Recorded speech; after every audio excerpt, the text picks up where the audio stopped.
Quel est le plus grand des miracles? À quel miracle devons-nous nous attacher principalement? Alors un jour, Nicodème va venir à Jésus pour une conversation. Et lors de cette conversation, Jésus va lui dire, en vérité, je te le dis, si un homme ne naît de nouveau, il ne peut voir le royaume de Dieu. Nicodème est désemparé. Nicodème va donc lui poser la question. Tu me parles de naissance d'une personne déjà née. Tu me dis si un homme ne naît de nouveau. Tu me parles d'une nouvelle naissance. Qu'est-ce que c'est que cette nouvelle naissance? Faudra-t-il qu'un homme déjà né, un homme déjà avancé en âge, entre de nouveau dans le sein de sa mère et qu'il naisse une deuxième fois avant de pouvoir voir le royaume de Dieu? Mais c'est impossible, Jésus, ce que tu me racontes. Et ici, Nicodème est l'un des principaux chefs en Israël. Nicodème est un érudit. Nicodème connaît la loi de Moïse. Nicodème connaît les livres historiques. Nicodème est au courant des récits. Nicodème connaît la tradition juive. Nicodème a toute une panoplie de connaissances. La connaissance du Nicodème est assez vaste. Mais là, Nicodème est désemparé parce qu'il sait que ça, c'est impossible. Oui, il sait que ça, c'est impossible. Alors que Nicodème a entendu parler de prodiges et de miracles. Nicodème même a vu et entendu parler des miracles et des prodiges opérés par Jésus qui est en train de lui parler. Nicodème connaît la loi de Moïse. Nicodème connaît les livres des prophètes. Il savait que Dieu est capable de passer par un homme pour séparer la mer Rouge en deux. Nicodème savait que ça c'est possible. Nicodème savait qu'un vieillard âgé de 100 ans et une stérile vieille de 90 ans sont capables de donner naissance à un enfant. Nicodème sait que ça c'est possible. Nicodème sait que c'est possible pour un homme d'arrêter le soleil et la lune afin de pouvoir œuvrer. Nicodème sait cela. Nicodème sait que c'est possible pour un homme de s'arrêter et de dire « Il n'y aura plus de pluie sur cette terre, sinon à ma parole. » Et cela est possible. Nicodème sait qu'après une sécheresse et une famine dans un pays pendant 3 années et demie, un homme rempli de la puissance de Dieu est capable de prier pour que la pluie descende. Nicodème sait cela. Nicodème sait qu'il est possible pour un homme de demander que le feu descende pour consumer un sacrifice et le feu va descendre. Nicodème est au courant. Nicodème sait qu'il est possible à un homme rempli de la puissance de Dieu de s'asseoir et d'entendre ce que dit son ennemi depuis sa maison, depuis son lieu secret.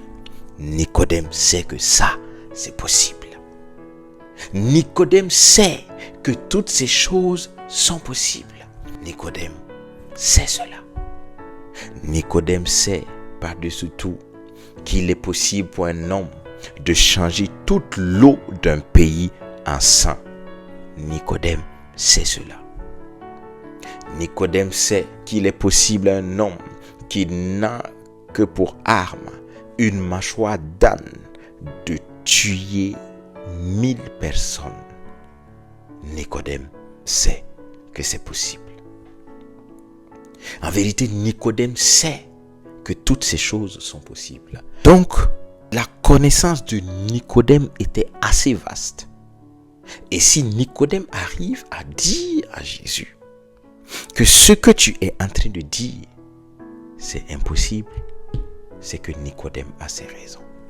Oui, parce qu'en réalité, pour opérer des miracles et des prodiges, Dieu n'a jamais eu besoin de descendre. Non, Dieu a juste mandaté Moïse qui a fait des miracles et des prodiges sur la terre pour libérer Israël. Il a fait tellement de miracles qu'on ne savait pas qu'il était possible pour un homme de faire de tels miracles. Après Moïse, Josué a réussi à arrêter la course du soleil et de la lune. Après Josué, des miracles et des prodiges vont continuer avec les prophètes, avec les juges. Les morts ressuscitaient, les stériles enfantaient, les lépreux étaient purifiés. Pour les miracles, Dieu n'a jamais eu besoin de descendre.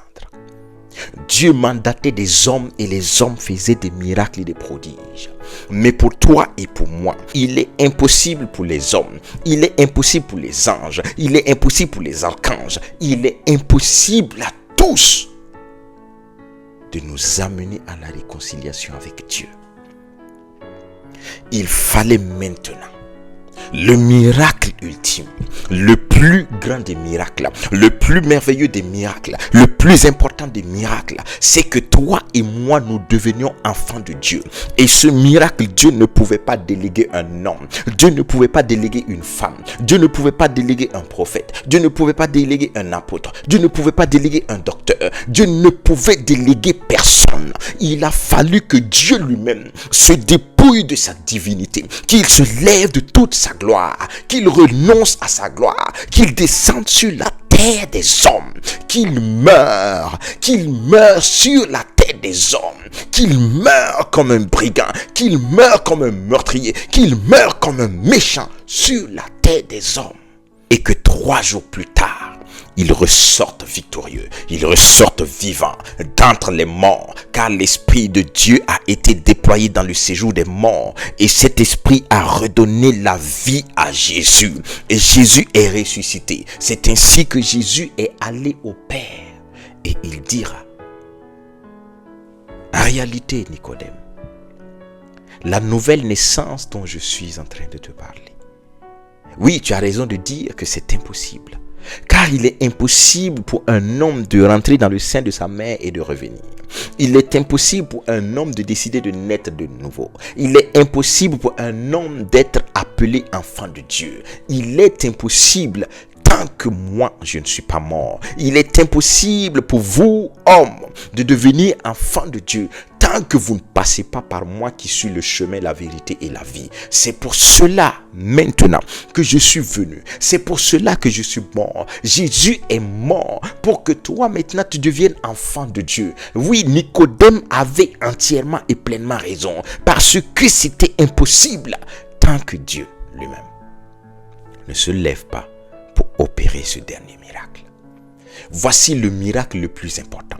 En réalité, tu appelles Dieu ton Père, mais tu oublies que c'était un miracle impossible par un homme. Tu oublies que c'était un miracle qu'un homme ne pouvait faire, car ce miracle avait besoin de l'effusion du sang innocent de Dieu. Cette effusion du sang innocent de Dieu a permis la possibilité du rachat de toute l'humanité. Ainsi, parce que Christ est mort et ressuscité, il te donne maintenant le pouvoir et la capacité de devenir son enfant si tu acceptes uniquement qu'il est ton sauveur.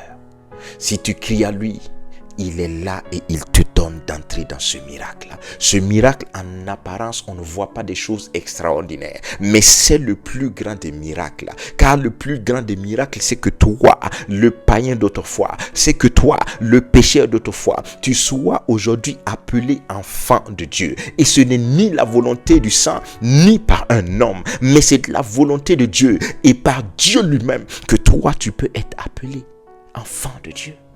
Alors s'il y a un miracle sur lequel tu dois t'attacher, sur lequel tu dois t'accrocher, c'est le miracle de ta nouvelle naissance. Si tu n'es pas encore né de nouveau, mon frère, je te conseille de crier à Jésus. Je te conseille simplement de crier à Jésus. Tu n'as besoin de personne. Tu dois simplement dire au fond de toi, Seigneur Jésus, viens à mon secours, car je veux devenir ton enfant. Viens à mon secours, je veux devenir ton enfant. Parce qu'en réalité, les miracles, on a beau ressusciter un mort, il finira par mourir. Aucun miracle n'est éternel. Tous les miracles sont éphémères. Tous les miracles ont leur temps de péremption. Tous les miracles prendront fin. Mais une seule chose est sûre, lorsque toi tu deviens enfant de Dieu par le miracle de Dieu lui-même, toi, tu es enfant de Dieu pour l'éternité. Alors, si tu n'as pas encore vécu ce miracle, crie à Jésus pour vivre ce miracle. Alors toi qui as eu la grâce de connaître ce miracle, toi qui as eu la grâce de vivre ce miracle, chaque jour de ta vie, dis Seigneur, je te remercie parce que je suis devenu ton enfant par ton miracle. Ce miracle, c'est que Jésus n'a pas regardé son égalité avec Dieu. Il s'est dépouillé. Il est descendu dans une bassesse atroce. Il a vécu l'ignominie. Et il est allé encore dans les bas-fonds du séjour des morts parce qu'il s'est chargé de ton péché, de mon péché, de l'iniquité du monde entier. Mais il est sorti victorieux. Ça, c'est le plus grand des miracles. Pense à lui dire régulièrement, merci papa. Merci papa pour ce miracle. Merci Seigneur Jésus pour ce miracle. Le miracle de ma nouvelle naissance. Et en lui disant merci, travaille aussi à te mettre à part pour lui, car c'est la démonstration de ta reconnaissance vis-à-vis de ce miracle.